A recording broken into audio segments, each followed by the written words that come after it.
That's not me speaking. That is the Chimpanzee Genome Consortium speaking. That was based on the assumption of homology, based on the null hypothesis of randomness. Okay, what are you talking about? When you look at similarities, it's based off of the evidence. That's what you fail to understand. And evidence. What Suboor is trying to say is that we start off with an assumption of homology, and that's all we got. No. Yep. No. What we have is testable hypotheses, falsifiable hypotheses, right?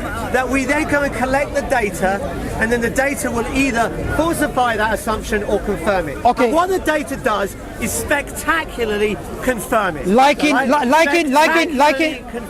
in human ant similarity, like in human pig similarity, in human crow similarity. Let's suppose this. Let's suppose you thought, and I don't agree that humans and ants are the most similar sociologically. They I are. don't agree with that, right? But let's suppose they are. Let's suppose it's true.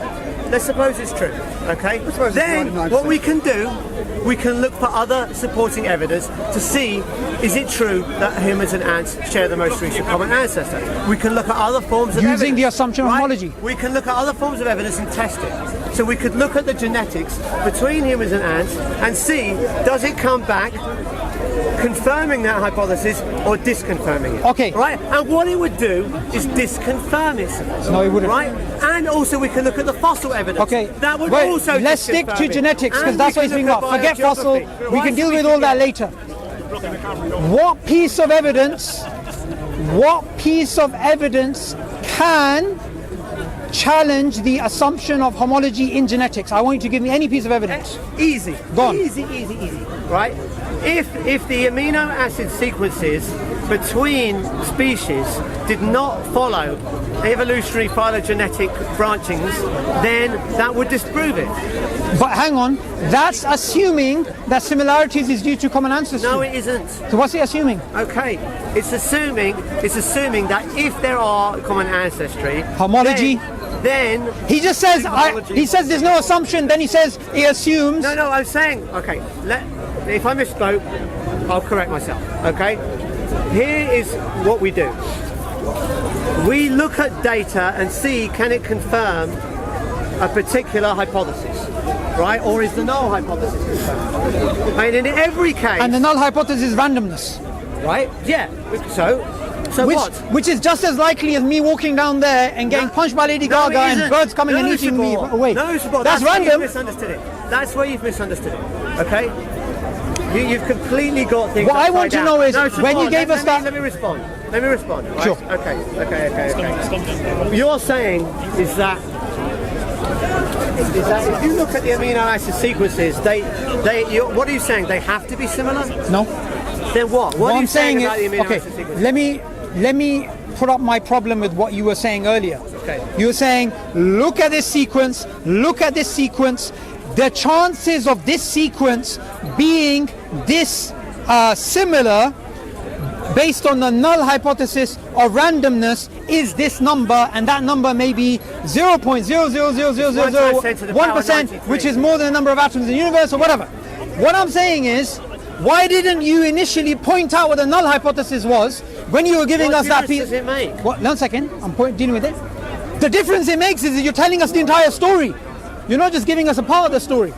And then when I asked you, why the hell would someone make an assumption of a null hypothesis being randomness, you haven't given a good enough answer. When we actually have good anecdotal evidence that, if anything, the genetics should be similar because the anatomy is similar. No, that's completely wrong. You've totally misunderstood. It's nothing to do with the similarity in the anatomy. This is the battery. Okay, hang on 1 second.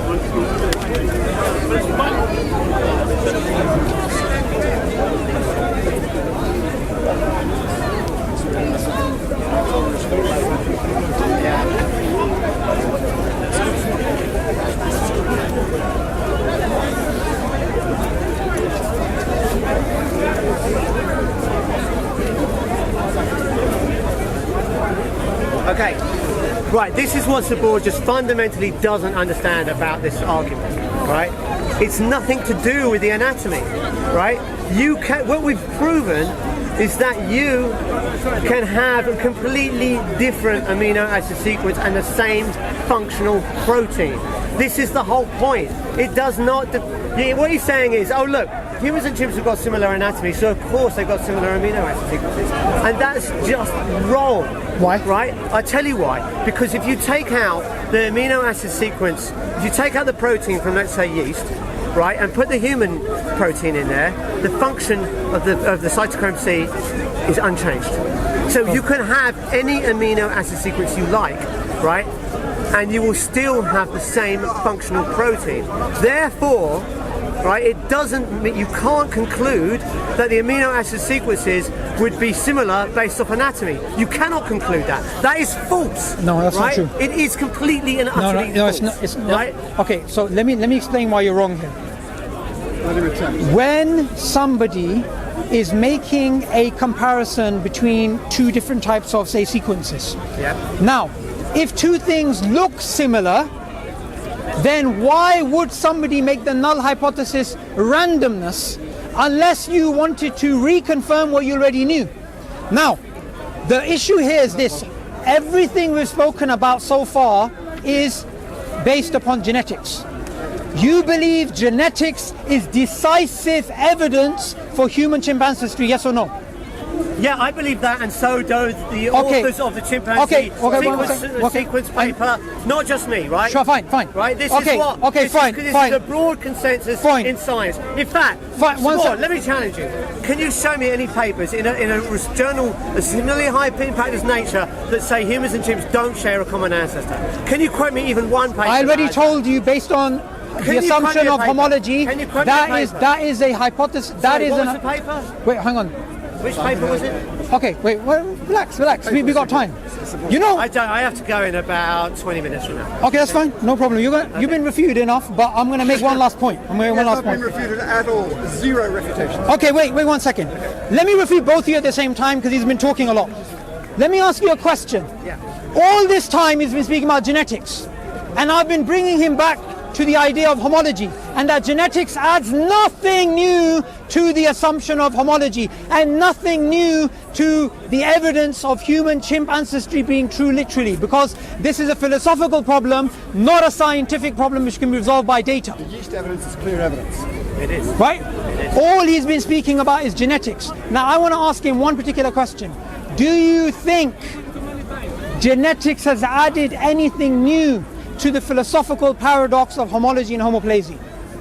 What I think is that the genetic evidence confirms homologous relationships between humans and chimps. Okay, let me ask again because he didn't answer. At the time of Erasmus Darwin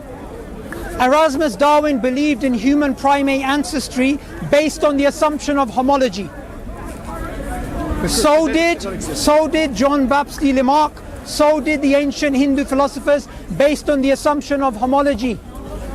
Genetics has added nothing new to this conversation. You say rubbish, what do you say?